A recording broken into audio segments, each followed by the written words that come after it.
Vijay hospital போகிறாரு. போயிட்டு எல்லா டீட்டெயிலும் சொல்கிறாரு. காவேரிக்கு உடம்பு சரியில்லை, இந்த மாதிரி ஆயிடுச்சு, ஆக்சிடெண்ட் ஆயிடுச்சு, அதுக்கப்புறம் அவளுக்கு கல்யாணம் ஆன எல்லாமே மறந்துடுச்சு, நடந்த எல்லாத்தையுமே அவர் டாக்டர்கிட்ட சொல்கிறாரு. டாக்டர் உடனே சொல்கிறாங்க, இங்கே பாருங்கள், அவங்களுக்கு இதுக்கு முன்னாடி எங்கே இருந்தாங்க, யார் கூட பேசினாங்க, அந்த இடத்துக்கெல்லாம் கூட்டிகிட்டு போங்க. அவங்களுக்கா ஞாபகம் வந்தால் மட்டும்தான் உண்டு, நாம் எதுவுமே பண்ண முடியாது அப்படின்னு டாக்டர் சொல்கிறாங்க. ஓகே டாக்டர், நீங்கள் என்ன சொல்கிறீங்களோ அதை நான் பண்ணுறேன் அப்படின்னு விஜய் டாக்டர்கிட்ட பேசிட்டு வீட்டுக்கு வராரு. வந்த உடனே அம்முவை கூட்டிகிட்டு எப்பவும் போல் சாரதா வீட்டுக்கு போகிறாரு. வாங்க வாங்க உள்ளே வாங்க அப்படின்னு சாரதா கூப்பிடுறாங்க. கூப்பிட்ட உடனே அம்மு உட்காந்து அழகாக ட்ராயிங் எல்லாமே பண்ணிகிட்ருக்காங்க. விஜய் அப்படியே கிச்சனுக்குள்ளே போகிறாரு. காவேரி இல்லை. கிச்சனுக்குள்ளே போய் சாரதா கிட்ட பேசிகிட்டு இருக்காரு. என்ன சமையல், என்ன பண்ணுறீங்க அப்படின்னு சொல்லிட்டு சந்தோஷமாக பேசிகிட்டு இருக்காங்க. அப்போ விஜய் சொல்கிறாரு, அத்தை, நான் போயிட்டு டாக்டரை பார்த்தேன். அந்த டாக்டர் என்ன சொல்கிறாங்கன்னா, காவேரிக்கு இதுக்கு முன்னாடி அவங்க யார் கூட பேசினாங்க, எந்த இடத்துல இருந்தாங்க, அவங்க எல்லார்கிட்டையும் கூட்டிகிட்டு போங்க, திடீர்னு ஞாபகம் வரும், நாம் எதுவுமே பண்ண முடியாது அப்படின்னு டாக்டர் சொல்கிறாங்கன்னு விஜய் சாரதா கிட்ட சொல்கிறாரு. உடனே சாரதா சொல்கிறாங்க, சரிங்க மாப்பிள்ள, நீங்கள் என்ன சொல்கிறீங்களோ அதை அப்படியே பண்ணிடலாம் அப்படின்னு சொல்லிட்டு.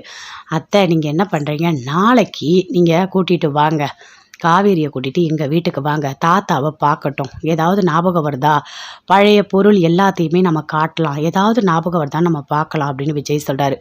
சரி தம்பி, நாளைக்கு நான் காவேரியை கூட்டிகிட்டு உங்கள் வீட்டுக்கு சாப்பிட வரேன் அப்படின்னு சாரதா சொல்கிறாங்க. சரிங்க அத்தை அப்படின்னு பேசிக்கிட்டே இருக்காங்க. பேசிக்கிட்டே சமையல் எல்லாம் சூப்பராக பண்ணிகிட்டு இருக்காங்க. உனக்கு என்னப்பா பண்ணணும் அப்படின்னு கேட்டுகிட்டே இருக்காங்க. அதுக்குள்ளே காவேரி உள்ளே வராங்க. வந்தவொடனே அம்முவை பார்க்குறாங்க. என்ன அம்மு, நீ தனியாக இருக்க, உங்கள் அப்பா உன்னை தனியாக விட்டுட்டு போயிட்டாரா அப்படின்னு கேட்குறாங்க. அப்படிலாம் ஒன்றும் இல்லை, எங்கள் அப்பா உங்கள் கிச்சன் ரூமில் இருக்கார், நான் இங்கே வரைஞ்சிக்கிட்டு இருக்கேன் அப்படின்னு சொல்கிறாங்க. அப்பா கிச்சன் ரூமில் இருக்காரா அப்படின்னு அங்கேருந்து அப்படியே காவேரி வராங்க. ஆமாம், இவங்க 2 பேரும் சேர்ந்து இங்கே கிச்சனில் என்ன பண்ணிகிட்டு இருக்காங்க அப்படின்னு காவேரி நின்று அப்படியே பார்த்துட்டு இருக்காங்க. விஜய் சாரதா 2 பேருமே சந்தோஷமாக பேசிகிட்டு இருக்காங்க. என்னங்க மாப்பிள்ள, இன்னைக்கு சிக்கன் பிரியாணி பண்ணட்டுமா இல்லை மட்டன் பிரியாணி பண்ணட்டுமா அப்படின்னு சாரதா கேட்குறாங்க. அத்தை, நான் ஒரு முட்டை கொடுங்க, நான் ஒன்று பண்ணுறேன் அப்படின்னு சொல்கிறாரு. இதோ பண்ணுங்க மாப்பிள்ள அப்படின்னு முட்டைலாம் கொடுக்குறாங்க. இதெல்லாம் காவேரி அப்படியே ஓரமாக நின்று பார்க்குறாங்க. பார்த்தோன்னே அப்படியே கடுப்பாக இருக்குது, இங்கே என்ன தான் நடக்குது, ஒன்றுமே புரியலையே, அம்மா எதுக்கு இப்படிலாம் பண்ணிகிட்ருக்கு அப்படின்னு சொல்லிட்டு அப்படியே பார்த்துட்டு டென்ஷனாக போகிறாங்க. போயிட்டு ரூம்குள்ளே போய் கதவை சாத்திக்கிறாங்க. உடனே வீடியோ கால் பண்ணுறாங்க. கங்கா அட்டன் பண்ணி பேசுகிறாங்க. யமுனா 2 பேருமே லைனில் வராங்க. உங்ககிட்ட ஒரு முக்கியமான விஷயம் சொல்லணும் அப்படின்னு காவேரி சொல்கிறாங்க. சொல்லு காவேரி, என்ன, அம்மா இங்கே என்னென்ன பண்ணிகிட்ருக்குன்னு உங்களுக்கு தெரியுமா, யாரோ ஒருத்தர் தெரியுமா, அவர் யாருன்னே தெரியாது, அவங்க பொண்ணு என்னோடய ஸ்கூலில் படிக்கிறா, அவ்வளோதான். ஆனால் அந்த பொண்ணு அவங்க அப்பா 2 பேருமே வீட்டுக்கு வராங்க, சாப்பாடெலாம் போடுறாங்க, ஒன்றுமே எனக்கு புரியல, ஏன் என்ன பண்ணிகிட்டு இருக்காங்கன்னு சொல்லிட்டு. அம்மா ரொம்ப ஓவராக ஒரு மாப்பிள்ளையை கவனிக்கிற மாதிரி கவனிக்கிறாங்க. இப்போ கூட நேற்று வந்தார், சாப்பாடு போட்டாங்க, அதோட போகணுமா இல்லையா, இன்றைக்கும் வந்திருக்காரு, கிச்சனில் இருக்காரு, சிக்கன் பிரியாணி வேணுமா மட்டன் பிரியாணி வேணுமான்னு அம்மா கேட்குது, இதெல்லாம் நல்லா இருக்கா, எதுக்காக அம்மா இப்படி பண்ணிகிட்டு இருக்கு, எனக்கு ஒன்றுமே புரியல, எனக்கு கோவமாக வருது அப்படின்னு காவேரி சொல்கிறாங்க. ஐயோ, விஜய் கிட்ட தான் பேசிகிட்டு இருக்காங்களா அப்படின்னு கங்கா யமுனா எல்லாருமே யோசிக்கிறாங்க. இங்கே பாரு காவேரி, புரிஞ்சுக்கோ, அம்மா நீ ஸ்கூல் போயிட்டா தனியாக இருக்காங்க, யாருமே இல்லைல்ல, அதனால் அந்த குழந்தைய பார்த்தோன்னே அவங்களுக்கு பிடிச்சிருக்கு, அதனால தான் அவங்க பேசுகிறாங்க, வேறு எந்த காரணமும் இல்லை அப்படின்னு சொல்கிறாங்க. ஆமாம், நான் இவ்வளோ எடுத்து சொல்கிறேன், யாரோ ஒரு ஆளை கூப்பிட்டு பேசுகிறாங்க, சாப்பாடு போடுறாங்க, சொந்தக்காரங்க மாதிரி பழகுறாங்கன்னு சொன்னால் அதெல்லாம் உங்கள் 2 பேருக்கும் பெருசாக தெரியல. ஆனால் நீங்கள் அம்மாவுக்கு சப்போர்ட் பண்ணி பேசுகிறீங்க. உங்களுக்கு போய் ஃபோன் பண்ணி சொன்னேன் பாருங்க, என்ன சொல்லணும், நான் பேசவே இல்லை அப்படின்னு சொல்லிட்டு ஃபோன் அப்படியே கட் பண்ணிடுறாங்க. ஐயோ அப்படின்னு சொல்லிட்டு கங்கா யமுனா 2 பேர் மட்டும் பேசிக்கிறாங்க. அக்காவுக்கு எதுவுமே தெரியலல்ல, அவங்க வீட்டுக்காருன்னு சொல்லிட்டு இப்போ எப்படி தான் புரிய வைக்க போகிறாங்களோ, அம்மா தெரியல, பாவம் அம்மா நடுவில் மாட்டிக்கிட்டு ரொம்ப கஷ்டப்படுறாங்க அப்படின்னு 2 பேருமே சேர்ந்து பேசிக்கிறாங்க. அங்கே அப்படியே டென்ஷனாகவே இருக்காங்க, பயங்கரமாக கோவத்தோடு இருக்காங்க. வாங்க வாங்க எல்லோரும் சாப்பிடுவாங்க, காவேரி நீ வந்துட்டியா, வா உட்கார் சாப்பிடு அப்படின்னு சொல்லிட்டு சாப்பாடெல்லாம் போடுறாங்க. அத்தை, செம்ம டேஸ்ட் அத்தை, பிரியாணி வேறு லெவலில் இருக்குது, உங்கள் கைப்பக்குவம் சுத்தமாக மாறவே இல்லாத்தா, அப்படியே இருக்காத்த அப்படின்னு விஜய் சொல்கிறாரு. கைப்பக்குவம் மாறலையா, ஏதோ எப்போ பார்த்தாலும் எங்கள் அம்மா கிட்ட சாப்பிட்ட மாதிரியும் ரொம்ப நாள் கழித்து மறுபடியும் சாப்பிட்ற மாதிரியே பேசிகிட்டு இருக்கீங்க அப்படின்னு காவேரி கேட்குறாங்க. ஐயோ, இவ வேற இருக்கலாம், அதெல்லாம் ஒன்றும் இல்லடி, எங்கேயாவது சாப்பிட்ருப்பாரு, அந்த ஞாபகத்தில் சொல்கிறாரு, நீ சாப்பிடு, இன்னும் கொஞ்சம் வச்சுக்கிறீங்களா, பார்த்து மறுபடியும் சாப்பாடெல்லாம் போடுறாங்க.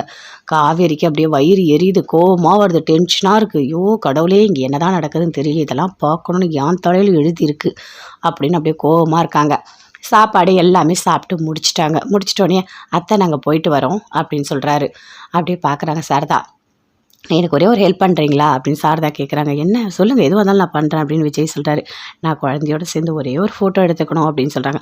அத்தை இதில் என்ன இருக்குது, தாராளமாக எடுத்துக்கலாம். நீங்கள் நில்லுங்க குழந்தையோட சேர்ந்து, நான் ஃபோட்டோ எடுக்கிறேன், கொடுங்க ஃபோட்டோ கொடுங்க அப்படின்னு ஃபோட்டோ எடுக்கிறாங்க. நல்லா சூப்பராக ஃபோட்டோலாம் எடுக்கிறாங்க. காவேரி, சாரதா, குழந்தை எல்லாருமே சேர்ந்து. "சரி நீங்களும் சேர்ந்து ஃபோட்டோ எடுத்துக்கோங்க குழந்தையோட, நல்லாயிருக்கும்" அப்படின்னு சாரதா சொல்கிறாங்க.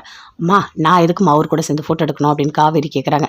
"ஏய் குழந்தை தானடி, குழந்தை பக்கத்தில் அவர் நிற்க போகிறார், உனக்கு என்னடி பிரச்சனை" அப்படின்னு சொல்கிறாங்க சாரதா. இந்த பக்கம் காவேரி, அந்த பக்கம் விஜய், நடுவில் குழந்தை. சூப்பராக அப்படியே ஃபோட்டோ எடுக்கிறாங்க. அப்படியே சாரதா கண் கலங்குறாங்க. ஐயோ கடவுளே, இப்படி ஒரு காட்சியை பார்க்க நான் கொடுத்து வச்சிருக்கணும். எத்தனை வருஷமாக நான் கஷ்டப்பட்டுட்டு இருக்கேன், என் பொண்ணோட வாழ்க்கை இப்படி ஆயிடுச்சுன்னு சொல்லிட்டு, கடவுளே ரொம்ப ரொம்ப நன்றி அப்படின்னு சொல்லிட்டு சாரதா மனசுக்குள்ளேயே நினைக்கிறாங்க. காவேரி, நாளைக்கு அந்த தம்பி சாப்பிட கூப்பிட்டுருக்கு, போயிட்டு வந்துடலாண்டி அப்படின்னு சொல்கிறாங்க. அதை கேட்டோன்னே காவேரிக்கு அப்படியே கோவமாக வருது. "என்னம்மா பேசிகிட்டு இருக்க, என்ன பேசிகிட்டு இருக்க நீ, எதுக்காக நீ சாப்பிட அவங்க கூப்பிட்டா போயிடுவியா, யார் கூப்பிட்டாலும் போயிடுவியாம்மா, அந்த மாதிரிலாம் போகக்கூடாதும்மா, எனக்கு பிடிக்கவே இல்லை அந்த ஆளை. அந்த ஆள் என்னவோ ஓவராக அட்வான்டேஜ் எடுத்துகிட்டு வீட்டுக்குள்ளே வரது, சாப்பிட்றது, ஃபோட்டோ எடுக்கிறது, இதெல்லாம் எனக்கு பிடிக்கலம்மா. நீ ஏம்மா இதெல்லாம் பண்ணிகிட்ருக்க? சரி நான்லாம் வரமாட்டேன் எங்கேயுமே, அந்த ஆள் இங்கே வந்து சாப்பிட்றது எனக்கு பிடிக்கல, நீ அங்கே சாப்பிட கூப்பிடுற, நான் வரமாட்டேன், எனக்கு பிடிக்கல" அப்படின்னு காவேரி சொல்கிறாங்க. "ஏய் என்னடி பாவண்டி அந்த தம்பி, ஏதோ கஷ்டப்பட்டுட்ருக்காங்க. ஆமாம் முன்ன பின்ன தெரிஞ்ச மாதிரி தாத்தா பாட்டெலாம் நல்லா இருக்காங்களான்னு கேட்குற" அப்படின்னு சொல்லிட்டு காவேரி கேட்குறாங்க. "ஒரு வாட்டி அந்த தம்பி சொல்லிச்சுடி, எங்கள் தாத்தா இருக்காரு சொல்லிட்டு, அதனால தானே நான் கேட்டேன், நீ என்னடி எல்லாத்தையும் தப்பாக எடுத்துக்கிற" அப்படின்னு சாரதா கேட்குறாங்க. "இங்கே பாருமா, நாளைக்கெல்லாம் நான் வரமாட்டேன்" அப்படின்னு காவேரி சொல்கிறாங்க. "சரிடி நீ வரலன்னா போ, நான் மட்டும் போயிட்டு வரேன் சரியா" அப்படின்னு சொல்கிறாங்க. "போ போ, நீ மட்டும் போயிட்டு வா" அப்படின்னு சொல்லிட்டு காவேரி சொல்கிறாங்க. அப்படியே சாரதா உட்காந்துட்டு இருக்காங்க. அடுத்த நாள் காவேரி வீட்டுக்கு வராங்க. வந்த உடனே அப்படியே ஒரு மாதிரி ஃபீல் பண்ணிகிட்டு இருக்காங்க. "என்னம்மா ஒரு மாதிரி இருக்க, நீ இன்னும் சாப்பிட போகலையா என்ன?" "அம்மா ஈவினிங் சாப்பிட போகிறேன்னு சொன்னேன்" அப்படின்னு சொல்லிட்டு காவேரி கேட்குறாங்க. "ஏன்டி போகணும், நான் போகல, எனக்கு தான் யாருமே இல்லைல்ல, நானே ஒரு அனாதை மாதிரி தான் உட்காந்துட்ருக்கேன். அங்கேயாச்சும் பரவாயில்ல, யாராவது சுற்றி பேசுகிறதுக்கு இருந்தாங்க, இந்த ஊரில் யாருமே இல்லை, நான் உண்டி இந்த ரூமுக்குள்ளே கிடக்கிறேன் தெரியுமா. நீ ஸ்கூல் போகிற, ஏதோ 4 பசங்களை பார்க்குற, உன்னோட நேரம் போகுது, நான் என்ன பண்ணுவேன் சொல்லு. ஏதோ அந்த தம்பி வந்தது, அந்த குழந்தை வந்தது, ஏதோ எனக்கு கொஞ்சம் ஆறுதலாக இருந்தது, நீயும் அது வேணான்னு சொல்லிட்ட. சரி பரவாயில்ல, நானும் சாப்பிட போல, யாருமே வேணாம், எனக்கு தான் யாருமே இல்லைல்ல, எனக்கு தான் சந்தோஷமே இல்லைல்ல, என் சந்தோஷத்தை யார் இப்படிலாம் பெருசாக நினைக்கிறா" அப்படின்னு ஃபீல் பண்ணி சாரதா பேசுகிறாங்க. அப்படியே காவேரி பார்க்குறாங்க. "சரி வா, உனக்காக நான் வரேன், போகலாம் வா." "என்னது நீ வரியா தன் தம்பி வீட்டுக்கு?" அப்படின்னு சாரதா கேட்குறாங்க. "வரேன் வாமா" அப்படின்னு சொல்லிட்டு 2 பேருமே சேர்ந்து விஜயோட வீட்டுக்கு போகிறாங்க. விஜய் காவேரிக்கு அப்படியே ஆவலாக வாசலில் நின்றுட்டுருக்காங்க. "வாங்க வாங்க உள்ளே வாங்க" அப்படின்னு சொல்லிட்டு 2 பேரும் உள்ளே கூட்டிகிட்டு போகிறாங்க. அப்படியே உள்ள காவேரி சுற்றி அந்த இடத்தெல்லாம் பார்க்குறாங்க. பார்த்தோன்னே தாத்தா வராரு. தாத்தாவை பார்க்குறாங்க. "எப்படிம்மா இருக்க?" அப்படின்னு தாத்தா கேட்குறாரு. தாத்தாவை பார்த்தோன்னே ஒரு செகண்டு காவேரி யோசிக்கிறாங்க. இவர் எங்கேயோ பார்த்தா மாதிரி இருக்கே, என்ன ஒரு மாதிரி இருக்கு, ஒன்றும் புரியலையே அப்படின்னு சொல்லிட்டு அப்படியே உள்ளே வராங்க. "உள்ளே வாங்க வாங்க உள்ளே வாங்க" அப்படின்னு கூப்பிட்டு உட்கார வைக்கிறாங்க. "எப்படி இருக்கீங்க, நல்லா இருக்கீங்களா? என்னோட பேத்தியை நீ நல்லா பார்த்துக்கிறேன்னு சொல்லிட்டு என்னோட பேரண்ட்ஸ் சொன்னாம்மா, நீ நல்லா பார்த்துக்கிறையாமே, அடிபட்டும் போது கூட மருந்தெல்லாம் போட்டு விட்டுருக்க" அப்படின்னு சொல்லிட்டு தாத்தா சொல்கிறாரு. ஆமாம்" அப்படின்னு காவேரி சொல்கிறாங்க. "உங்கள் வீட்டுக்கு வந்து நல்ல சாப்பாடெலாம் போட்டிங்களாமே, எல்லாமே என் பேரன் தான் சொன்னான், ரொம்ப சந்தோஷம்மா. சரி நீங்களும் இங்கே இருந்து சாப்பிட்டு தான் போகணும்" அப்படின்னு சொல்லிட்டு தாத்தா சொல்கிறாரு. அப்படியே காவேரி சுற்றி பார்க்குறாங்க. அப்படி காவேரியோட ஞாபகம் சம்மந்தப்பட்ட எல்லாத்தையுமே விஜய் ஒன்று ஒன்றா காட்டுறாரு. அப்படியே பார்க்குறாங்க. பார்க்கும்போது யோசிக்கிறாங்க, இதெல்லாம் எங்கேயோ பார்த்தா மாதிரி இருக்கே, என்ன இந்த வீட்டுக்கும் நமக்கும் சம்மந்தமே இல்லை, ஆனால் தாத்தாவை பார்த்தா ஒரு மாதிரி இருக்கே, இவங்களெல்லாம் எங்கேயோ பார்த்த மாதிரி ஏதோ ஒரு மாதிரி இருக்கே அப்படின்னு காவேரி அப்படி யோசிக்கிறாங்க. விஜய் நினைக்கிறாரு, சீக்கிரமாக ஞாபகம் வந்துடணும் காவேரிக்கு, எல்லாமே நல்லதாகவே நடக்கணும் அப்படின்னு சொல்லிட்டு அப்படியே யோசிச்சுட்ருக்காரு. "சரி வாங்க வாங்க சாப்பிட்லாம், சாப்பாடு எல்லாமே ரெடியாக இருக்குது" அப்படின்னு சொல்லிட்டு சாப்பாடு எல்லாமே போடுறாங்க. சாரதாவும் சாப்பிட்றாங்க, காவேரியும் சாப்பிட்றாங்க. தாத்தா எல்லாருமே ஒன்றா சாப்பிட்றாங்க. "என்ன எல்லாம் நல்லா இருக்கா? இன்னும் கொஞ்சம் வச்சுக்கோங்க, இன்னும் கொஞ்சம் வச்சுக்கோங்க" அப்படின்னு சொல்லிட்டு விஜய் சாப்பாடெலாம் போடுறாரு. "ஐயோ தம்பி நீங்களே உட்காந்து சாப்பிடுங்க, இதில் என்ன இருக்குது, நம்ம வச்சே சாப்பிட்டுக்கலாம்" அப்படின்னு சொல்கிறாங்க. "இல்லை இல்லை பரவாயில்ல, உங்கள் வீட்டுக்கு வரும்போது எப்படி சாப்பாடு போட்டு எப்படி கவனிச்சிட்டீங்க, நல்லா இருந்தது தெரியுமா, அதே மாதிரி தான் இது" அப்படின்னு விஜய் சொல்கிறாரு. காவேரி, "இதை சாப்பிடு, அதை சாப்பிடு, இது உனக்கு பிடிக்கும், அது உனக்கு பிடிக்கும்" அப்படின்னு விஜய் பார்த்து பார்த்து வைக்கிறாரு. எனக்கு பிடிக்காதுல இவருக்கு எப்படி தெரியும்? ஐயோ கடவுளே, ஒன்றுமே புரியலையே அப்படின்னு காவேரி அப்படி யோசிக்கிறாங்க. நல்லா சாப்பிட்றாங்க. தாத்தா நல்லா பேசுகிறாரு. காவேரி பார்க்கும்போது ரொம்ப வருத்தப்படுறாரு. "காவேரி உனக்கு சீக்கிரமாக ஞாபகம் வரணும், விஜய் குழந்தை எல்லாருமே உனக்கு ஞாபகம் வரணும், நீ விஜயோடு சேர்ந்து வாழணும், அந்த நாளுக்காக தான் நாங்கள் ஏங்கிட்டுருக்கோம். ஏதோ நானும் பாட்டியும் சேர்ந்து தப்பு பண்ணிட்டோம், உன்னையும் விஜயும் நாங்கள் பிரிச்சிட்டோம். நாங்கள் பண்ணது தப்பு தானே இப்போ நாங்கள் உணர்ந்துட்டோம். நீங்கள் சேர்ந்து வாழணும், நல்லா இருக்கணும். ஒரு புருஷன் பொண்டாட்டி 5 வருஷமாக நாங்கள் பிரித்து வச்சுருக்கோம். எவ்வளோ பெரிய தப்பு பண்ணியிருக்கோம் அப்படின்னு சொல்லிட்டு ரொம்ப ஒரு மாதிரி ஃபீல் பண்ணி தாத்தா அப்படியே வருத்தப்படுறாரு. அன்பரசும் பார்க்குறாரு. அப்புறம் அவங்க சித்தி அவங்களும் பார்த்து நல்லா பேசுகிறாங்க. நல்லா இருக்கியாம்மா, எப்படி இருக்க, எல்லாமே கேட்குறாங்க. அவங்களும் சாப்பாடு எல்லாமே போடுறாங்க. அவங்களும் யோசிக்கிறாங்க, காவேரிக்கு எல்லா ஞாபகம் வந்துடணும் அப்படின்னு சொல்லிட்டு நல்லா பேசிக்கிட்டே இருக்காங்க. பேசிட்டு முடிச்சிட்டோன்னே சாப்பிட்டு சரி நான் போயிட்டு வரேன் அப்படின்னு சொல்லிட்டு சாரதா காவேரி எல்லாருமே கிளம்புறாங்க. சரிப்பா நான் போயிட்டு வரேன் அப்படின்னு சொல்லிட்டு சாரதா காவேரி தாத்தா கிட்ட விஜய் கிட்ட குழந்தைகிட்ட எல்லாருக்கிட்டையும் பாய் சொல்லிட்டு வீட்டுக்கு போகிறாங்க. போன உடனே காவேரி ஒரு மாதிரி யோசிச்சுட்டே இருக்காங்க. என்ன இது அங்கே பார்த்த எல்லாமே ஒரு மாதிரி இருக்குது, ஏற்கனவே பார்த்தா மாதிரி அவங்க கூட பேசினா மாதிரி இருக்கே, இதுக்கு நமக்கு இப்படி இருக்குது, ஒன்றுமே புரியலையே அப்படின்னு காவேரி அப்படி யோசிச்சுட்டே இருக்காங்க. என்னடி ஒரு மாதிரி இருக்குது அப்படின்னு சாரதா கேட்குறாங்க. இல்லைம்மா அந்த வீட்டுக்கு நம்ம போகணுமா, அந்த தாத்தாவை எங்கேயோ பார்த்தா மாதிரி இருக்குது, அவங்க கூட ரொம்ப நாள் பழகினா மாதிரி இருக்குது, ஆனால் எனக்கு ஏதோ ஒரு மாதிரி இருக்குமா அப்படின்னு சொல்லிட்டு காவேரி சொல்கிறாங்க. கடவுளே எப்படியாவது என் பொண்ணுக்கு எல்லாமே ஞாபகம் வந்துடணும், என் மாப்பிள்ளையோடு சேர்ந்து குழந்தை எல்லாம் ஒன்றா வாழணும் அப்படின்னு சாரதா மனசுக்குள்ளேயே நினைக்கிறாங்க. அப்படியா அப்படின்னு சொல்லிட்டு இருக்காங்க. ஆமாம் நீ என்னம்மா அப்படி தெரிஞ்சவங்க மாதிரி பேசிகிட்டு இருக்க, எனக்கு ஒன்றுமே புரியல, எல்லாருமே அப்படியே ஒரு குடும்பம் மாதிரி, என்னவோ ஒரு சொந்தக்காரங்க மாதிரி பேசிக்கிறீங்க, எனக்கு எல்லாமே ஆச்சரியமாக இருக்குமா, நீ இப்படிலாம் பண்ணவே மாட்டியே, முன்ன பின்ன தெரிஞ்சவங்ககிட்டலாம் நல்லா பேசவே மாட்டேன், நல்லா பேசுகிற, அங்கே எல்லாருமே அப்படி தான் பண்ணிகிட்ருக்காங்க, அப்படி சொந்தக்காரங்களை கவனிக்கிற மாதிரி சாப்பிடுங்க சாப்பிடுங்க சாப்பிடுங்கன்னு போடுறாங்க அப்படின்னு சொல்லிட்டு காவேரி சொல்கிறாங்க. இங்கே பாரடி, அந்த தம்பிங்க வந்ததில்லை, நான் நல்லா சாப்பாடெலாம் போட்டு கவனித்தேன், அதனால் பதிலுக்கு அந்த தம்பி நம்மளை நல்லா கவனிக்குது, வேறு ஒன்றும் இல்லடி, நீ ஏதாவது ஒன்று தப்பு தப்பாக யோசிச்சுட்ருக்காதடி, விடுடி, ரொம்ப நல்ல குடும்பம்டி, அந்த பையனை பார்த்தாலே தெரியுது, எனக்கெல்லாம் ஒருத்தரை பார்த்தாலே தெரியும் இவங்க நல்லவங்க இவங்க கெட்டவங்கன்னு சொல்லிட்டு, எனக்கு அந்த தம்பி ரொம்ப பிடிச்சிருக்கு தெரியுமா, அந்த தம்பி யாருக்கும் கெடுதல்லாம் பண்ணாதடி, நல்ல தம்பிடி அது அப்படின்னு சொல்கிறாங்க. சரிம்மா நீ அவரோட புராணத்தெல்லாம் நீ வாயை மூடு, எப்போ பார்த்தாலும் அவரை பற்றி நல்லவர் சொல்லிட்டு இருக்காது, என்னை தேவையில்லாத கோவப்படுத்திட்டு இருக்காது, ஒழுங்காக போயிடு அப்படின்னு சொல்லிட்டு காவேரி சொல்கிறாங்க. இவன் ஏன் தான் இப்படி இருக்காளோ தெரியலையே, இவளை எப்படி சரி பண்ணுறதோ கடவுளே, இவன் கேட்குற கேள்விக்கெலாம் என்னால் பதில் சொல்லவே முடியலையே, ஒரு வாட்டியும் என்னை ஒரு வாட்டி ஒரு மாதிரி பண்ணுறாளே அப்படின்னு சாரதா அப்படியே புலம்பிக்கிட்டே போகிறாங்க. காவேரி யோசிக்கிறாங்க, இவங்க 2 பேர் நம்ம மேலே இவ்வளோ அக்கறை காட்ட என்ன காரணம், ஏதோ ஒரு காரணம் இருக்குது, அம்மா இவர் பேசுறதுல ஏதோ ஒரு விஷயம் இருக்குது, ஆனால் அதை நம்ம கண்டுபிடிச்சா மட்டும்தான் அம்மா ஏன் இப்படி நடந்துக்கிறாங்கன்னு நமக்கு தெரியும் அப்படின்னு காவேரி ஒரு பக்கம் யோசிச்சுட்டே இருக்காங்க. விஜய் சாரதாவுக்கு ஃபோன் பண்ணுறாங்க, அட்டன் பண்ணி பேசுகிறாங்க. அத்தை காவேரிக்கு ஏதாவது ஞாபகம் வந்ததா, ஏதாவது சொன்னாளா அப்படின்னு விஜய் கேட்குறான். சொன்னாப்பா, ஏற்கனவே பழகின மாதிரி இருந்தது, பேசின வீடு மாதிரி இருந்ததுன்னு சொல்லிட்டுன்னு சாரதா விஜய் கிட்ட சொல்கிறாங்க. ஓ அப்படியா அத்தை, சரி சரி ஓகேன்னு ஃபோன் விஜய் ஹாஸ்பிட்டல் போகிறாரு. போயிட்டு எல்லா டீட்டெயிலும் சொல்கிறாரு. காவேரிக்கு உடம்பு சரியில்லை, இந்த மாதிரி ஆயிடுச்சு, ஆக்சிடெண்ட் ஆகிடுச்சு, அதுக்கப்புறம் அவளுக்கு கல்யாணம் ஆன எல்லாமே மறந்துடுச்சு, நடந்த எல்லாத்தையுமே அவர் டாக்டர்கிட்ட சொல்கிறாரு. டாக்டர் உடனே சொல்கிறாங்க, இங்கே பாருங்கள், அவங்களுக்கு இதுக்கு முன்னாடி எங்கே இருந்தாங்க, யார் கூட பேசினாங்க, அந்த இடத்துக்கெல்லாம் கூட்டிகிட்டு போங்க, அவங்களுக்கா ஞாபகம் வந்தால் மட்டும்தான் உண்டு, நாம் எதுவுமே பண்ண முடியாது அப்படின்னு டாக்டர் சொல்கிறாங்க. ஓகே டாக்டர், நீங்கள் என்ன சொல்கிறீங்களோ அதை நான் பண்ணுறேன் அப்படின்னு விஜய் டாக்டர்கிட்ட பேசிட்டு வீட்டுக்கு வராரு. வந்த உடனே அம்முவை கூட்டிகிட்டு எப்பவும் போல் சாரதா வீட்டுக்கு போகிறாரு. வாங்க வாங்க உள்ளே வாங்க அப்படின்னு சாரதா கூப்பிடுறாங்க. கூப்பிட்ட உடனே அம்மு உட்காந்து அழகாக ட்ராயிங் எல்லாமே பண்ணிகிட்ருக்காங்க. விஜய் அப்படியே கிச்சனுக்குள்ளே போகிறாரு. காவேரி இல்லை. கிச்சனுக்குள்ளே போய் சாரதா கிட்ட பேசிகிட்டு இருக்காரு. என்ன சமையல், என்ன பண்ணுறீங்க அப்படின்னு சொல்லிட்டு சந்தோஷமாக பேசிகிட்டு இருக்காங்க. அப்போ விஜய் சொல்கிறாரு, அத்தை நான் போயிட்டு டாக்டரை பார்த்தேன், அந்த டாக்டர் என்ன சொல்கிறாங்கன்னா, காவேரிக்கு இதுக்கு முன்னாடி அவங்க யார் கூட பேசினாங்க, எந்த இடத்துல இருந்தாங்க, அவங்க எல்லார்கிட்டையும் கூட்டிகிட்டு போங்க, திடீர்னு ஞாபகம் வரும், நாம் எதுவுமே பண்ண முடியாது அப்படின்னு டாக்டர் சொல்கிறாங்கன்னு விஜய் சாரதா கிட்ட சொல்கிறாரு. உடனே சாரதா சொல்கிறாங்க, சரிங்க மாப்பிள்ள, நீங்கள் என்ன சொல்கிறீங்களோ அதை அப்படியே பண்ணிடலாம் அப்படின்னு சொல்லிட்டு. அத்தை நீங்கள் என்ன பண்ணுறீங்க, நாளைக்கு நீங்கள் கூட்டிகிட்டு வாங்க, காவேரியை கூட்டிகிட்டு எங்கள் வீட்டுக்கு வாங்க, தாத்தாவை பார்க்கட்டும், ஏதாவது ஞாபகம் வருதா, பழைய பொருள் எல்லாத்தையுமே நம்ம காட்டலாம், ஏதாவது ஞாபகம் வருதா நம்ம பார்க்கலாம் அப்படின்னு விஜய் சொல்கிறாரு. சரி தம்பி, நாளைக்கு நான் காவேரியை கூட்டிகிட்டு உங்கள் வீட்டுக்கு சாப்பிட வரேன் அப்படின்னு சாரதா சொல்கிறாங்க. சரிங்க அத்தை அப்படின்னு பேசிக்கிட்டே இருக்காங்க. பேசிக்கிட்டே சமையல் எல்லாம் சூப்பராக பண்ணிகிட்டு இருக்காங்க. உனக்கு என்னப்பா பண்ணணும் அப்படின்னு கேட்டுகிட்டே இருக்காங்க. அதுக்குள்ளே காவேரி உள்ளே வராங்க. வந்தவொடனே அம்முவை பார்க்குறாங்க. என்ன அம்மு நீ தனியாக இருக்க, உங்கள் அப்பா உன்னை தனியாக விட்டுட்டு போயிட்டாரா அப்படின்னு கேட்குறாங்க. அப்படிலாம் ஒன்றும் இல்லை, எங்கள் அப்பா உங்கள் கிச்சன் ரூமில் இருக்கார், நான் வந்து இங்கே வரைஞ்சிக்கிட்டு இருக்கேன் அப்படின்னு சொல்கிறாங்க.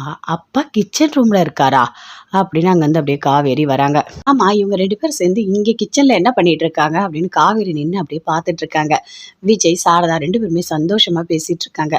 என்னங்க மாப்பிள்ளை, இன்னைக்கு வந்து சிக்கன் பிரியாணி பண்ணட்டுமா இல்லை மட்டன் பிரியாணி பண்ணட்டுமா அப்படின்னு சாரதா கேட்குறாங்க. அத்தை, நான் ஒரு முட்டை கொடுங்க, நான் ஒன்று பண்ணுறேன் அப்படின்னு சொல்கிறாரு. இதோ பண்ணுங்க மாப்பிள்ளை அப்படின்னு முட்டைலாம் கொடுக்குறாங்க. இதெல்லாம் காவேரி அப்படியே ஓரமாக நின்று பார்க்குறாங்க. பார்த்தோன்னே அப்படியே கடுப்பாக இருக்குது, இங்கே என்ன தான் நடக்குது ஒன்றுமே புரியலையே, அம்மா எதுக்கு இப்படிலாம் பண்ணிட்டு இருக்கு அப்படின்னு சொல்லிட்டு அப்படியே பார்த்துட்டு டென்ஷனாக போகிறாங்க. போயிட்டு ரூம்குள்ளே போய் கதவை சாத்திக்கிறாங்க. உடனே வீடியோ கால் பண்ணுறாங்க. கங்கா அட்டன் பண்ணி பேசுகிறாங்க. யமுனா 2 பேருமே லைனில் வராங்க. உங்ககிட்ட ஒரு முக்கியமான விஷயம் சொல்லணும் அப்படின்னு காவேரி சொல்கிறாங்க. சொல்லு காவேரி, என்ன? அம்மா இங்கே என்னென்ன பண்ணிட்டு இருக்குன்னு உங்களுக்கு தெரியுமா? யாரோ ஒருத்தர் தெரியுமா? அவர் யாருன்னே தெரியாது. அவங்க பொண்ணு என்னோட ஸ்கூலில் படிக்கிறா, அவ்வளோதான். ஆனால் அந்த பொண்ணு வந்து அவங்க அப்பா 2 பேருமே வீட்டுக்கு வராங்க, சாப்பாடுலாம் போடுறாங்க. ஒன்றுமே எனக்கு புரியல, ஏன் என்ன பண்ணிகிட்டு இருக்காங்கன்னு சொல்லிட்டு. அம்மா ரொம்ப ஓவராக ஒரு மாப்பிள்ளையை கவனிக்கிற மாதிரி கவனிக்கிறாங்க. இப்போ கூட நேற்று வந்தார், சாப்பாடு போட்டாங்க, அதோட போகணுமா இல்லையா? இன்றைக்கும் வந்திருக்காரு, கிச்சனில் இருக்காரு. சிக்கன் பிரியாணி வேணுமா மட்டன் பிரியாணி வேணுமான்னு அம்மா கேட்குது. இதெல்லாம் நல்லா இருக்கா? எதுக்காக அம்மா இப்படி பண்ணிகிட்டு இருக்கு? எனக்கு ஒன்றுமே புரியல, எனக்கு கோவமாக வருது அப்படின்னு காவேரி சொல்கிறாங்க. ஐயோ, விஜய் கிட்ட தான் பேசிகிட்டு இருக்காங்களா அப்படின்னு கங்கா யமுனா எல்லாருமே யோசிக்கிறாங்க. இங்கே பாரு காவேரி, புரிஞ்சுக்கோ, அம்மா நீ ஸ்கூல் போயிட்டா தனியாக இருக்காங்க, யாருமே இல்லைல்ல, அதனால் அந்த குழந்தைய பார்த்தோன்னே அவங்களுக்கு பிடிச்சிருக்கு, அதனால தான் அவங்க பேசுகிறாங்க, வேறு எந்த காரணமும் இல்லை அப்படின்னு சொல்கிறாங்க. ஆமாம், நான் இவ்வளோ எடுத்து சொல்கிறேன், யாரோ ஒரு ஆளை கூப்பிட்டு பேசுகிறாங்க, சாப்பாடு போடுறாங்க, சொந்தக்காரங்க மாதிரி பழகுறாங்கன்னு சொன்னால் அதெல்லாம் உங்கள் 2 பேருக்கும் பெருசாக தெரியல. ஆனால் நீங்கள் வந்து அம்மாவுக்கு சப்போர்ட் பண்ணி பேசுகிறீங்க. உங்களுக்கு போய் ஃபோன் பண்ணி சொன்னேன் பாருங்க, என்ன சொல்லணும், நான் பேசவே இல்லை அப்படின்னு சொல்லிட்டு ஃபோன் அப்படியே கட் பண்ணிடுறாங்க. ஐயோ அப்படின்னு சொல்லிட்டு கங்கா யமுனா 2 பேர் மட்டும் பேசிக்கிறாங்க. அக்காவுக்கு எதுவுமே தெரியலல்ல, அவங்க வீட்டுக்காருன்னு சொல்லிட்டு இப்போ எப்படி தான் புரிய வைக்க போகிறாங்களோ, அம்மா தெரியல, பாவம் அம்மா, அம்மா நடுவில் மாட்டிக்கிட்டு ரொம்ப கஷ்டப்படுறாங்க அப்படின்னு 2 பேருமே சேர்ந்து பேசிக்கிறாங்க. அங்கே வந்து அப்படியே டென்ஷனாகவே இருக்காங்க, பயங்கரமாக கோவத்தோடு இருக்காங்க. வாங்க வாங்க எல்லோரும் சாப்பிடுவாங்க, காவேரி நீ வந்துட்டியா, வா உட்கார் சாப்பிடு அப்படின்னு சொல்லிட்டு சாப்பாடெல்லாம் போடுறாங்க. அத்தை, செம்ம டேஸ்ட் அத்தை, பிரியாணி வேறு லெவலில் இருக்குது, உங்கள் கைப்பக்குவம் சுத்தமாக மாறவே இல்லாத்தா, அப்படியே இருக்காத்த அப்படின்னு விஜய் சொல்கிறாரு. கைப்பக்குவம் மாறலையா? ஏதோ எப்போ பார்த்தாலும் எங்கள் அம்மா கிட்ட சாப்பிட்ட மாதிரியும் ரொம்ப நாள் கழித்து மறுபடியும் சாப்பிட்ற மாதிரியும் பேசிகிட்டு இருக்கீங்க அப்படின்னு காவேரி கேட்குறாங்க. ஐயோ, இவ வேற இருக்காளா? அதெல்லாம் ஒன்றும் இல்லடி, எங்கேயாவது சாப்பிட்ருப்பாரு, அந்த ஞாபகத்தில் சொல்கிறாரு. நீ சாப்பிடு, இன்னும் கொஞ்சம் வச்சுக்கிறீங்களா, இன்னும் கொஞ்சம் வச்சுக்கிறீங்களா, பார்த்து பார்த்து மறுபடியும் சாப்பாடெல்லாம் போடுறாங்க. காவேரிக்கு அப்படியே வயிறு எரியுது, கோவமாக வருது, டென்ஷனாக இருக்குது. ஐயோ கடவுளே, இங்கே என்ன தான் நடக்குதுன்னு தெரியல, இதெல்லாம் பார்க்கணுன்னு என் தலையில் எழுதியிருக்கு அப்படின்னு அப்படியே கோவமாக இருக்காங்க.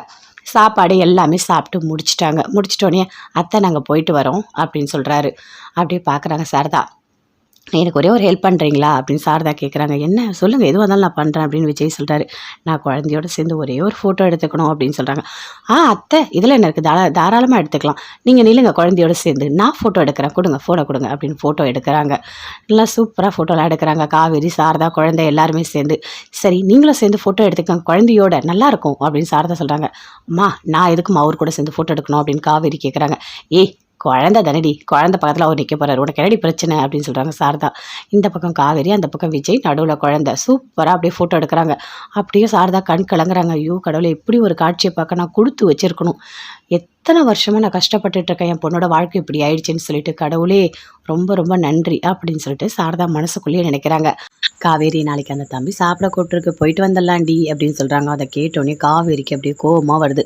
என்னம்மா பேசிகிட்டு இருக்க, என்ன பேசிகிட்டு இருக்க நீ, எதுக்காக நீ சாப்பிட அவங்க கூப்பிட்டா போயிடுவியா, யார் கூப்பிட்டாலும் போயிடுவியாம்மா, அந்த மாதிரிலாம் போகக்கூடாதுமா, எனக்கு பிடிக்கவே இல்லை அந்த ஆள் என்னவோ ஓவராக அட்வான்டேஜ் எடுத்துகிட்டு வீட்டுக்குள்ளே வரது, சாப்பிட்றது, ஃபோட்டோ எடுக்கிறது, இதெல்லாம் எனக்கு பிடிக்கலம்மா, நீ ஏம்மா இதெல்லாம் பண்ணிகிட்ருக்க, சரி நான்லாம் வரமாட்டேன் எங்கேயுமே, அந்த ஆள் இங்கே வந்து சாப்பிட்றது எனக்கு பிடிக்கல, நீ அங்கே சாப்பிட கூப்பிடுற, நான் வரமாட்டேன், எனக்கு பிடிக்கல அப்படின்னு காவேரி சொல்கிறாங்க. என்னடி பாவண்டி அந்த தம்பி, ஏதோ கஷ்டப்பட்டுட்ருக்காங்க, ஆமாம் முன்ன பின்ன தெரிஞ்ச மாதிரி தாத்தா பாட்டெலாம் நல்லா இருக்காங்களான்னு கேட்குற அப்படின்னு சொல்லிட்டு காவேரி கேட்குறாங்க. ஒரு வாட்டி அந்த தம்பி சொல்லிச்சுடி, எங்கள் தாத்தா இருக்காருன்னு சொல்லிட்டு, அதனால தாண்டி நான் கேட்டேன், நீ என்னடி எல்லாத்தையும் தப்பாக எடுத்துக்கிற அப்படின்னு சாரதா கேட்குறாங்க. இங்கே பாருமா, நாளைக்கெல்லாம் நான் வரமாட்டேன் அப்படின்னு காவேரி சொல்கிறாங்க. சரிடி, நீ வரலன்னா போ, நான் மட்டும் போயிட்டு வரேன் சரியா அப்படின்னு சொல்கிறாங்க. போ போ, நீ மட்டும் போயிட்டு வா அப்படின்னு சொல்லிட்டு காவேரி சொல்கிறாங்க. அப்படியே சாரதா உட்காந்துட்டு இருக்காங்க. அடுத்த நாள் காவேரி வீட்டுக்கு வராங்க. வந்த உடனே அப்படியே ஒரு மாதிரி ஃபீல் பண்ணிகிட்டு இருக்காங்க. என்னம்மா ஒரு மாதிரி இருக்க, நீ இன்னும் சாப்பிட போகலையா என்ன? அம்மா ஈவினிங் சாப்பிட போகிறேன்னு சொன்னேன் அப்படின்னு சொல்லிட்டு காவேரி கேட்குறாங்க. ஏன்டி போகணும், நான் போகல, எனக்கு தான் யாருமே இல்லைல்ல, நானே ஒரு அனாதை மாதிரி தான் உட்காந்துட்ருக்கேன். அங்கேயாச்சும் பரவாயில்ல, யாராவது சுற்றி பேசுறதுக்கு இருந்தாங்க, இந்த ஊரில் யாருமே இல்லை, நான் உண்டி இந்த ரூமுக்குள்ளே கிடக்கிறேன் தெரியுமா? நீ ஸ்கூல் போகிற, ஏதோ 4 பசங்களை பார்க்குற, உன்னோட நேரம் போகுது, நான் என்ன பண்ணுவேன் சொல்லு? ஏதோ அந்த தம்பி வந்தது, அந்த குழந்தை வந்தது, ஏதோ எனக்கு கொஞ்சம் ஆறுதலாக இருந்தது, நீயும் அது வேணான்னு சொல்லிட்ட. சரி பரவாயில்ல, நானும் சாப்பிட போல, யாருமே வேணாம், எனக்கு தான் யாருமே இல்லைல்ல, எனக்கு தான் சந்தோஷமே இல்லைல்ல, என் சந்தோஷத்தை யார் இப்படிலாம் பெருசாக நினைக்கிறா அப்படின்னு ஃபீல் பண்ணி சாரதா பேசுகிறாங்க. அப்படியே காவேரி பார்க்குறாங்க. சரி வா, உனக்காக நான் வரேன், போகலாம் வா. என்னது நீ வரியா தன் தம்பி வீட்டுக்கு அப்படின்னு சாரதா கேட்குறாங்க. வரேன் வாமா அப்படின்னு சொல்லிட்டு 2 பேருமே சேர்ந்து விஜயோட வீட்டுக்கு போகிறாங்க. விஜய் காவேரிக்கு அப்படியே ஆவலாக வாசலில் நின்றுட்டுருக்காங்க. வாங்க வாங்க உள்ளே வாங்க அப்படின்னு சொல்லிட்டு 2 பேரும் உள்ளே கூட்டிகிட்டு போகிறாங்க. அப்படியே உள்ள காவேரி சுற்றி அந்த இடத்தெல்லாம் பார்க்குறாங்க. பார்த்தோன்னே தாத்தா வராரு. தாத்தாவை பார்க்குறாங்க. எப்படிம்மா இருக்க அப்படின்னு தாத்தா கேட்குறாரு. தாத்தாவை பார்த்தோன்னே ஒரு செகண்டு காவேரி யோசிக்கிறாங்க. இவர் எங்கேயோ பார்த்தா மாதிரி இருக்கு, என்ன ஒரு மாதிரி இருக்கு, ஒன்றும் புரியலையே அப்படின்னு சொல்லிட்டு அப்படியே உள்ளே வராங்க. உள்ளே வாங்க வாங்க உள்ளே வாங்க அப்படின்னு கூப்பிட்டு உட்கார வைக்கிறாங்க. எப்படி இருக்கீங்க, நல்லா இருக்கீங்களா? என்னோட பேத்தியை நீ நல்லா பார்த்துக்கிறேன்னு சொல்லிட்டு என்னோட பேரண்ட்ஸ் சொன்னாம்மா, நீ நல்லா பார்த்துக்கிறையாமே, அடிபட்டும் போது கூட மருந்தெல்லாம் போட்டு விட்டுருக்க அப்படின்னு சொல்லிட்டு தாத்தா சொல்கிறாரு. ஆமாம் அப்படின்னு காவேரி சொல்கிறாங்க. உங்கள் வீட்டுக்கு வந்து நல்ல சாப்பாடெலாம் போட்டிங்களாமே, எல்லாமே என் பேரன் தான் சொன்னான், ரொம்ப சந்தோஷம்மா. சரி நீங்களும் இங்கே இருந்து சாப்பிட்டு தான் போகணும் அப்படின்னு சொல்லிட்டு தாத்தா சொல்கிறாரு. அப்படியே காவேரி சுற்றி பார்க்குறாங்க. அப்படி காவேரியோட ஞாபகம் சம்மந்தப்பட்ட எல்லாத்தையுமே வச்சு ஒன்று ஒன்றா காட்டுறாரு. அப்படியே பார்க்குறாங்க. பார்க்கும்போது யோசிக்கிறாங்க, இதெல்லாம் எங்கேயோ பார்த்தா மாதிரி இருக்கே, என்ன இந்த வீட்டுக்கு நமக்கு சம்மந்தமே இல்லை, ஆனால் தாத்தாவை பார்த்தா ஒரு மாதிரி இருக்கே, இவங்களெல்லாம் எங்கேயோ பார்த்த மாதிரி ஏதோ ஒரு மாதிரி இருக்கே அப்படின்னு காவேரி அப்படி யோசிக்கிறாங்க. விஜய் நினைக்கிறாரு, சீக்கிரமாக ஞாபகம் வந்துடணும் காவேரிக்கு, எல்லாமே நல்லதாகவே நடக்கணும் அப்படின்னு சொல்லிட்டு அப்படியே யோசிச்சுட்ருக்காரு.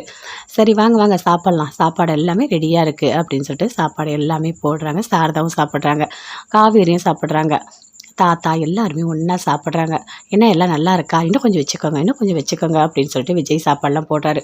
ஐயோ தம்பி நீங்களே உட்காந்து சாப்பிடுங்க, இதில் என்ன இருக்குது, நம்ம வச்சே சாப்பிட்டுக்கலாம் அப்படின்னு சொல்கிறாங்க. இல்லை பரவாயில்ல, உங்கள் வீட்டுக்கு வரும்போது எப்படி சாப்பாடு போட்டு எப்படி கவனிச்சிட்டிங்க, நல்லா இருந்தது தெரியுமா, அதே மாதிரி தான் இது அப்படின்னு விஜய் சொல்கிறாரு. காவேரி இதை சாப்பிடு, அதை சாப்பிடு, இது உனக்கு பிடிக்கும், அது உனக்கு பிடிக்கும் அப்படின்னு விஜய் பார்த்து பார்த்து வைக்கிறாரு. எனக்கு பிடிக்காதுல இவருக்கு எப்படி தெரியும், ஐயோ கடவுளே ஒன்றுமே புரியலையே அப்படின்னு காவேரி அப்படி யோசிக்கிறாங்க.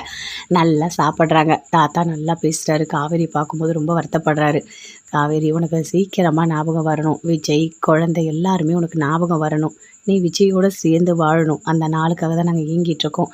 ஏதோ நானும் பாட்டியும் சேர்ந்து தப்பு பண்ணிட்டோம், உன்னையும் விஜயும் நாங்கள் பிரிச்சிட்டோம், நாங்கள் பண்ணது தப்பு தானே இப்போ நாங்கள் உணர்ந்துட்டோம், நீங்கள் சேர்ந்து வாழணும், நல்லா இருக்கணும், ஒரு புருஷன் முன்னாடி 5 வருஷமாக நாங்கள் பிரித்து வச்சுருக்கோம், எவ்வளோ பெரிய தப்பு பண்ணியிருக்கோம் அப்படின்னு சொல்லிட்டு ரொம்ப ஒரு மாதிரி ஃபீல் பண்ணி தாத்தா அப்படியே வருத்தப்படுறாரு. அன்பரசும் பார்க்குறாரு. அப்புறம் அவங்க சித்தி அவங்களும் பார்த்து நல்லா பேசுகிறாங்க. நல்லா இருக்கியாம்மா, எப்படி இருக்க, எல்லாமே கேட்குறாங்க. அவங்களும் சாப்பாடு எல்லாமே போடுறாங்க. அவங்களும் யோசிக்கிறாங்க, காவேரிக்கு எல்லா ஞாபகம் வந்துடணும் அப்படின்னு சொல்லிட்டு நல்லா பேசிக்கிட்டே இருக்காங்க. பேசிட்டு முடிச்சிட்டோன்னே சாப்பிட்டு சரி நான் போயிட்டு வரேன் அப்படின்னு சொல்லிட்டு சாரதா காவேரி எல்லாருமே கிளம்புறாங்க. சரிப்பா நான் போயிட்டு வரேன் அப்படின்னு சொல்லிட்டு சாரதா காவேரி தாத்தா கிட்ட விஜய் கிட்ட குழந்தைகிட்ட எல்லாருக்கிட்டையும் பாய் சொல்லிட்டு வீட்டுக்கு போகிறாங்க. போன உடனே காவேரி ஒரு மாதிரி யோசிச்சுட்டே இருக்காங்க. என்ன இது அங்கே பார்த்த எல்லாமே ஒரு மாதிரி இருக்குது, ஏற்கனவே பார்த்தா மாதிரி அவங்க கூட பேசினா மாதிரி இருக்கே, இதுக்கு நமக்கு இப்படி இருக்குது, ஒன்றுமே புரியலையே அப்படின்னு காவேரி அப்படி யோசிச்சுட்டே இருக்காங்க. என்னடி ஒரு மாதிரி இருக்குது அப்படின்னு சாரதா கேட்குறாங்க. இல்லைம்மா அந்த வீட்டுக்கு நம்ம போகணுமா, அந்த தாத்தாவை எங்கேயோ பார்த்தா மாதிரி இருக்குது, அவங்க கூட ரொம்ப நாள் பழகினா மாதிரி இருக்குது, ஆனால் எனக்கு ஏதோ ஒரு மாதிரி இருக்குமா அப்படின்னு சொல்லிட்டு காவேரி சொல்கிறாங்க. கடவுளே எப்படியாவது என் பொண்ணுக்கு எல்லாமே ஞாபகம் வந்துடணும், என் மாப்பிள்ளையோடு சேர்ந்து குழந்தை எல்லாம் ஒன்றா வாழணும் அப்படின்னு சாரதா மனசுக்குள்ளேயே நினைக்கிறாங்க. அப்படியா அப்படின்னு சொல்லிட்டு இருக்காங்க.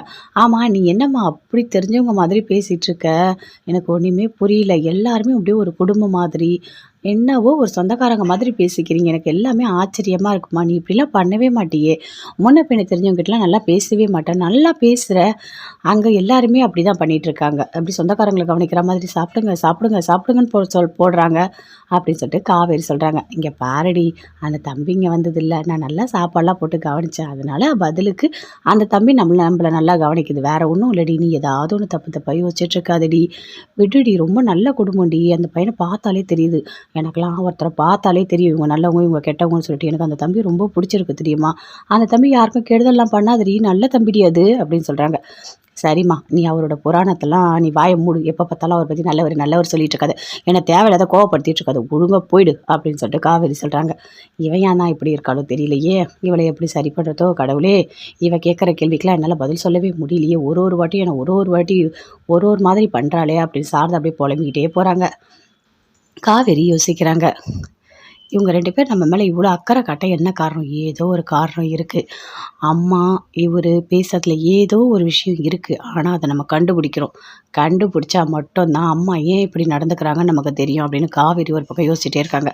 விஜய் சாரதாக்கு ஃபோன் பண்ணுறாங்க. அட்டன் பண்ணி பேசுகிறாங்க. அத்தை, காவேரிக்கு ஏதாவது ஞாபகம் வந்ததா? ஏதாவது சொன்னாளா அப்படின்னு விஜய் கேட்குறான். சொன்னாப்பா, ஏற்கனவே பழகுன மாதிரி இருந்தது, பேசின வீடு மாதிரி இருந்ததுன்னு சொல்லிட்டுன்னு சாரதா விஜய் கிட்ட சொல்கிறாங்க. ஓ அப்படியா அத்தை, சரி சரி ஓகேன்னு ஃபோன் அப்படியே கட் பண்ணுறாரு.